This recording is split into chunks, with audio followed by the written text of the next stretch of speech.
akan pergi ke rumah suami yang pertama ini dan malam ke rumah suami yang kedua. Dan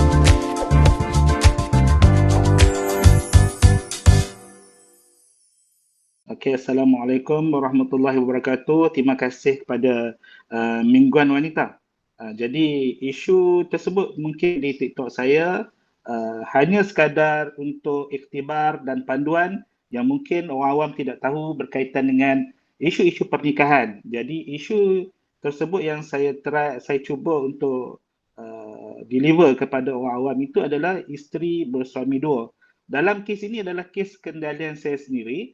Lebih kurang dalam 10 tahun yang dulu dalam kes ini, apabila ada seorang bapa telah datang kepada saya merujuk kepada saya tentang pernikahan anak beliau.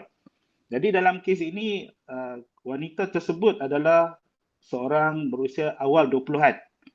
Jadi ketika datang kepada saya apabila satu surat pejabat agama telah dikeluarkan kepada pasangan tersebut untuk diarahkan tinggal berasingan. Apabila tinggal berasingan ini atas alasan telah ada satu surat nikah lain sebelum berkahwin secara legal ataupun secara berperaturan di Malaysia mengikut undang-undang. Jadi dalam kes ini sebenarnya isu dia adalah seorang perempuan yang telah berkahwin di negara Thailand terlebih dahulu tanpa pengetahuan keluarga dan berkahwin pula kali kedua dengan lelaki lain secara undang-undang, secara sah. Saya rasa mungkin agak lama juga dengan pasangan suami yang pertama itu, dalam setahun ke 2 tahun, dan mungkin bagi saya percintaan mungkin dihalang dan sebagainya, membuatkan pihak-pihak ini mengambil langkah untuk berkahwin di Thailand dan tanpa disedari oleh bapa kepada wanita tersebut. Jadi kalau ikut ni dari segi penceritaan kata klien tersebut, wanita tersebut mengatakan bahawa beliau setiap hari keluar bekerja dan bekerja tu sebenarnya dia tak pergi bekerja. Dia pergi ke rumah suami yang pertama terlebih dahulu sehinggalah perkahwinan beliau dengan suami yang kedua namun belum lagi tidak dimaklumkan kepada bapa beliau.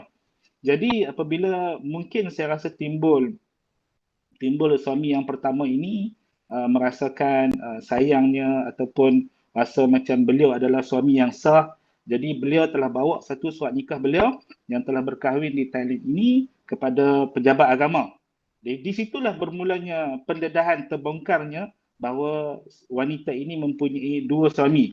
Kenapa saya kata dua suami? Pernikahan di Thailand itu belum disahkan lagi dan pernikahan secara undang-undang telah pun wujud di Malaysia. Jadi dia ada dua suami dan kita tidak boleh menafikan surat nikah suami pertama itu adalah tidak sah. Apa yang perlu sama ada perkahwinan pertama itu sah ataupun tidak. Jadi itu yang saya jelaskan kepada bapa beliau bahawa kita perlu sahkan dulu pernikahan tersebut adalah sah ataupun tidak. Jadi tiada pengakuan daripada wanita tersebut dan enggan untuk mengaku dan sekeras-kerasnya menafikan. Jadi wanita tersebut apa yang saya cadangkan kepada bapa beliau, okey, kita pergi ke Majlis Agama Islam Songkla, dapatkan pengesahan secara rasmi. Jadi saya telah tetapkan satu tarikh, saya bersama bapa beliau telah pergi ke Majlis Agama Islam Songkla dan dapatkan data. Di Majlis Agama Islam Songkla ada satu surat akuan yang dibuat oleh wanita.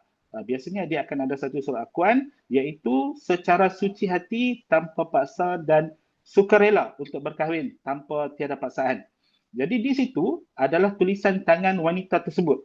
Jadi bapa beliau mengesahkan ini adalah tulisan anak beliau dan mana mungkin seorang bapa dia tak kenal tulisan anak dia. Jadi apabila kita kembali balik ke Malaysia, jadi saya arahkan anak tersebut dibawa jumpa dengan saya. Kali ini perbincangan ataupun keterangan siasatan ini dengan saya sendiri. Jadi saya berbincang dengan wanita tersebut secara personal tanpa ada bapa beliau. Jadi di sini saya katakan kepada wanita tersebut kena jujur sebab melibatkan dua pernikahan. Jadi saya tak boleh nak selesaikan tanpa kejujuran kita. Jadi akhirnya wanita ini mengaku bahawa benar dia telah berkahwin dengan suami yang pertama di negara Thailand dan belum disahkan lagi pernikahan tersebut. Tetapi memang benar dan secara rutinnya beliau memang pergi bekerja yang seperti mana yang saya katakan tadi, tetapi sebenarnya dia telah pergi ke rumah lelaki tersebut yang tinggal bersama ibu beliau sendiri, bukan ibu wanita tersebut, ibu kepada lelaki tersebut. Jadi atas desakan family, desakan keluarga, benda ni disembunyikan sehingga beliau berkahwin dengan suami yang kedua. Mungkin ada juga minta perpisahan, tapi saya rasa tidak ada perpisahan. Mungkin suami pertama ni rasa terluka dan sebagainya, mengemukakan satu surat nikah ini kepada Jabatan Agama, dan Jabatan Agama yang ketika itu telah mengahwinkan dengan suami kedua ini mengarahkan pasangan tinggal berasingan. Sehingga kes suami pertama ini selesai. Jadi dalam kes ini, saya dimaklumkan oleh wanita tersebut, beliau masih lagi menjalani rutin sebiasanya, iaitu siang akan pergi ke rumah suami yang pertama ini dan malam ke rumah suami yang kedua. Dan dia nyatakan kepada saya, dia tak mau berpisah dengan kedua-duanya dan dia sayang kedua-duanya. Jadi saya menyatakan perkara ini tidak boleh berlaku dan tidak mungkin berlaku sebab dari segi hukum adalah haram. Jadi perlukan penyelesaian dan perlu pilihan sama ada hendak kepada suami yang pertama ataupun suami yang kedua.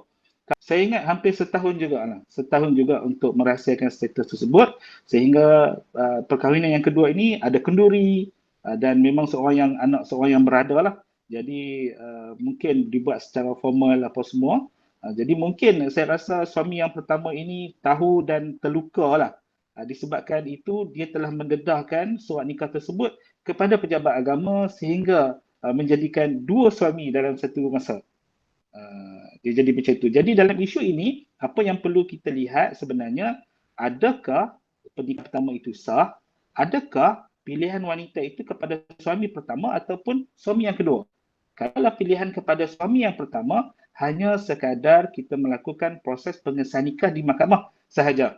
Dan sekiranya mahkamah membenarkan atau mengesahkan pengesahan nikah tersebut, maka terfaraklah pernikahan yang kedua. Sebab tidak ada nikah wujud selepas perkahwinan yang pertama. Tetapi sekiranya beliau memilih untuk suami yang kedua, jadi perlulah pengesahan nikah tersebut dibuat terlebih dahulu dan perceraian dibuat, dan selepas habis iddah barulah suami kedua kena akad nikah kembali. Dan apa jadi pada pernikahan dengan suami yang kedua? Dia kena farakkan pernikahan tersebut dan pernikahan tersebut adalah tidak sah kerana wanita tersebut telah mempunyai suami. Ya, itu Pak. Setakat yang saya wakili pada tarikh masa tersebut, tidak ada zuriat, tidak ada anak. Dan saya kata kepada pihak-pihak, nasib baik tidak ada anak.